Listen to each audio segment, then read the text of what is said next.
Continuamos con más Sama Noticias y ya está junto a nosotros la docente de nuestra universidad, Gabriela Lirusi, para meternos en la columna de Economía Política. ¿Cómo va, Gaby? ¿Todo bien? Buen día, Sergio. Buen día, audiencia. ¿Todo bien? Bueno, hay varios temas que vamos a hablar, como siempre, en esta agenda que vamos desarrollando. El primero tiene que ver con lo que se conoció en la jornada de ayer, es el número de la inflación, que dio un preciso 4%. En realidad, muy preciso. En realidad hay que diferenciar en la inflación lo que se habla de inflación núcleo respecto del índice de inflación, que es el IPC, que es el que dio el 4%. El ministro Caputo había apuntado a perforar el techo del 4 y llegar a ese 3,8, que es la inflación núcleo, pero las vacaciones de invierno tuvieron una influencia negativa, ¿sí? Claro, si bien no fue muy importante el movimiento, sí genera una presión al alza de los precios el hecho de que haya, aunque sea un porcentaje de la población, que decida tomar unas vacaciones. Sobre todo presionó al alza de los precios en restaurantes, confiterías, o sea que hotelería. el consumo provoca que la inflación suba un poquito. Sí, el consumo... Por eso está tan bajos los niveles de consumo y por eso también baja la inflación. Se explicaría así. En gran parte. En realidad, más allá de ayer el presidente en el Council of America dijo que la inflación era un fenómeno monetario. Yo no acuerdo con que la inflación sea solo y exclusivamente un fenómeno monetario. Tampoco podemos decir que es exclusivamente este proceso del consumo. Es decir, la inflación es un problema multicausal. Bien. En el caso de la Argentina, el consumo tiene una altísima incidencia, al mismo tiempo que el tipo de cambio, al mismo tiempo que también el exceso de moneda.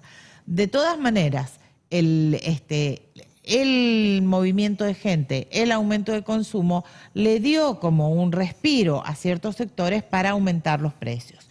El otro problema que hemos tenido también es seguimos con el proceso de desregulación de las tarifas, que significa que esto tiene un impacto también negativo porque también presiona la inflación al alza. Y hay un tercer motivo que es los fríos de julio que llevaron a que los alimentos frescos tuvieran una caída en la producción y por lo tanto un aumento en el precio. Bien, bien. Bueno, recién veíamos una plaquita de los productos que más aumentaron. Tuve la oportunidad ayer de observar una entrevista a un empresario de nuestro país que hablaba un poco de retrotraer algunos precios a diciembre por la falta de consumo y porque podía perder muchos de sus alimentos, ¿no? Que no tenía otra alternativa. ¿Cómo juega todo esto también en este contexto? En realidad hay sobre todo el sector de alimentos, de los alimentos no perecederos, que aumentaron terriblemente, aumentaron de precio terriblemente preventivamente. Bien. Este aumento preventivo, que no fue acompañado por un aumento en los niveles salariales, hace que la gente elija o seleccione qué va a consumir. Y esta selección del consumo lleva a dejar de lado una serie de bienes que, claro, que no está consumiendo y también en el rubro alimentos se han optado por segundas marcas y también hemos tenido una apertura de la importación que también pone en cuestión, porque hay productos que conviene comprar, productos importados y no locales. Entonces, todo esto lleva a presionar de alguna manera a los precios a la baja. Por eso muchos empresarios, sobre todo, por eso vemos que hay momentos que sacan que los supermercados, sobre todo el sector lácteo, los que tienen vencimiento, que sacan se vence en 3 días promociones y te lo regalan y entonces te lo regalan. El problema es que vos no podés tampoco acumular stock en tu familia porque tampoco tenés capacidad de consumo, de esa capacidad de consumo tan alta. Bien, bien. ¿Esto es la idea del gobierno? Digo, en realidad... Porque es difícil entender que o no hemos visto en los últimos años que sea la receta a la baja del consumo, mayor cantidad de pobres. Resulta extraño cuando hay situaciones tan urgentes. En realidad, el presidente plantea que este modelo económico tiene distintas etapas. Pasamos por una primera etapa, que era el freno a la inflación. Él dice que la inflación espiralizada iba a llegar alrededor del 17.000%, si seguía en el espiral que se encontraba cuando él asume la presidencia. Entonces, él considera que este momento, que para él no es crisis, sino que estamos en un momento, en un estancamiento de la recesión, con indicadores que nos llevan a pensar que esta recesión va a ser superada. ¿Cuáles son los indicadores en la nueva legislación laboral y la incorporación de este régimen de inversión para grandes empresas que actuaría como tirando un tirón para la economía? Pero en realidad yo no coincido particularmente con la mirada del presidente con este enfriamiento de la economía. La inflación ha bajado como resultado, en parte, del enfriamiento de la economía. Y tenemos gente chicos y chicas, niños y niñas que no cenan, digo.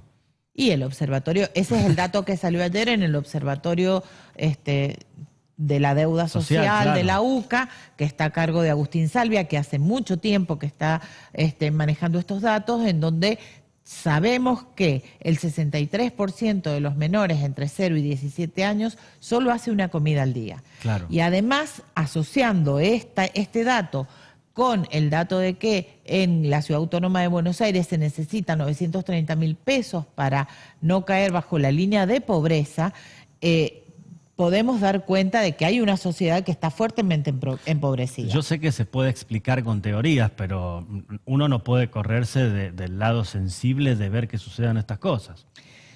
En realidad el impacto tampoco lo vamos, es tan grave la situación que el impacto no lo vamos a ver hoy, sino que el impacto lo vamos a poder ver recién, las consecuencias de este tipo de políticas las vamos a poder ver en 5 años a plazo más o menos.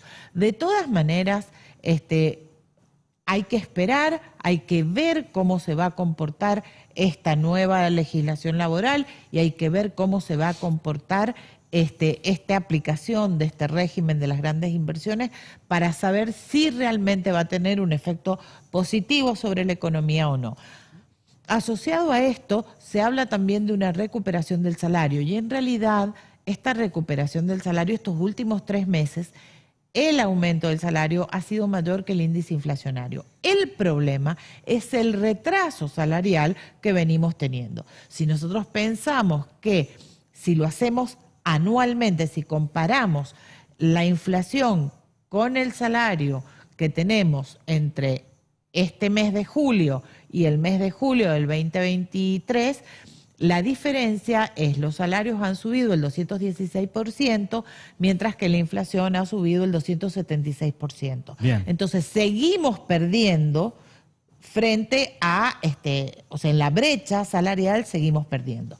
Y la otra cosa es que el sector privado pierde menos que el sector estatal. Bien, eso está muy claro. Y ni hablar del sector universitario dentro del sector estatal. Teníamos una plaquita, me gustaría que la compartamos a continuación, la estábamos viendo hace un ratito y tiene que ver con este índice de julio, el interanual y también la inflación acumulada. De eso es lo que estábamos hablando en realidad.